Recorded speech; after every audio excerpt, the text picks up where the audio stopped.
Halo semuanya, bertemu lagi bersama saya Cornelius Ginting. Nah, saya tidak suka membahas agama orang lain ataupun memperdebatkan agama orang lain karena tidak ada hubungannya dengan iman Kristen. Nah, yang saya lakukan dalam channel ini adalah meluruskan ajaran agama Kristen yang salah ditafsirkan oleh orang-orang di luar Kristen maupun di dalam Kristen. Nah, supaya orang-orang Kristen tidak bingung ya. Oke, kita masuk ke dalam pembahasan ya.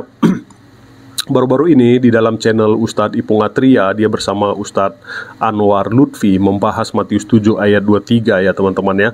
Nah, Ustadz Lutfi seorang yang berpendidikan bisa dengan cerobohnya menafsirkan ayat itu di luar konteksnya. Nah, ini seringkali kita temukan dalam mereka ini. Nah, di dalam dia mencomot ayat itu lalu menafsirkannya di luar konteks. Seperti ini videonya. Nyalah daripadaku, kamu sekalian pembuat kejahatan. Jadi sekalipun manusia nanti di akhir zaman mengaku, aku ini bernubuat denganmu, aku bisa begini, aku pengikutmu. Tapi karena Yesus tidak mengajarkan supaya dirinya dipertuhankan, supaya dirinya disembah, supaya dia dijadikan sekutu bagi Allah, maka Yesus mengatakan, kamu orang jahat, aku tidak mengenal kamu. Jadi yang dikenal oleh Yesus adalah siapa yang betul-betul mengikuti petunjuk yang dibawa oleh Yesus. Apa petunjuk yang dibawa oleh Yesus?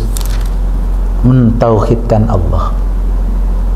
Saya tidak habis pikir ya, kenapa seorang yang berpendidikan seperti Ustadz Anwar Lutfi ini menafsirkan ayat di luar konteks.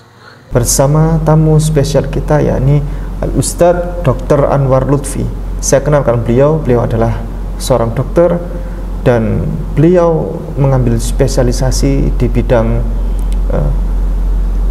gelarnya itu SPA,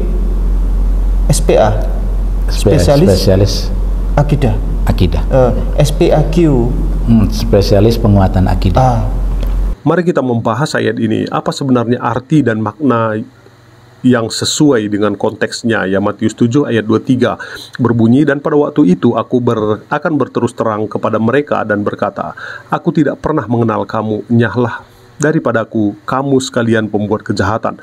Nah, untuk memahami ayat ini dengan benar penting untuk melihat konteks keseluruhan dari Matius 7 ya.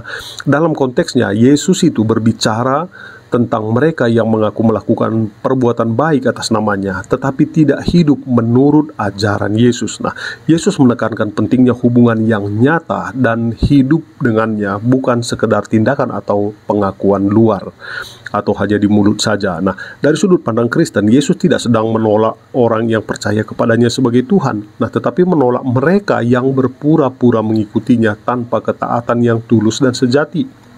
Nah, ini artinya, Yesus mengajarkan bahwa iman tanpa perbuatan adalah mati.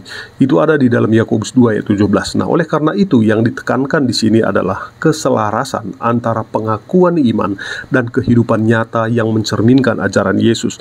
Kristen percaya bahwa Yesus adalah Tuhan dan Juru Selamat sesuai dengan banyak bagian lain dari Alkitab.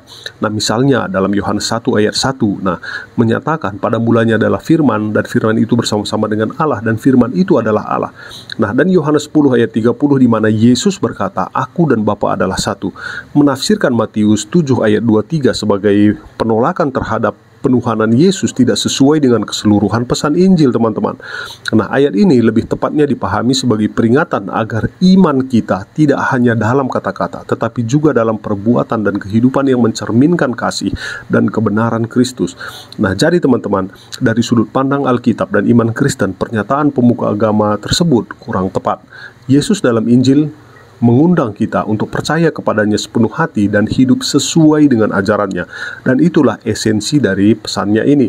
Nah, sisi lain, Ustadz Ipung Atria ini mengatakan bahwa Injil yang menurut Al-Quran itu bukanlah Injil yang ada dalam Alkitab. Nah, tetapi mereka ini masih sering mengutip-ngutip ayat Alkitab untuk membenarkan pemahaman mereka. Nah, bagaimana menurut kalian guys tentang mereka berdua ini? Nah, kalian kasih di kolom komentar.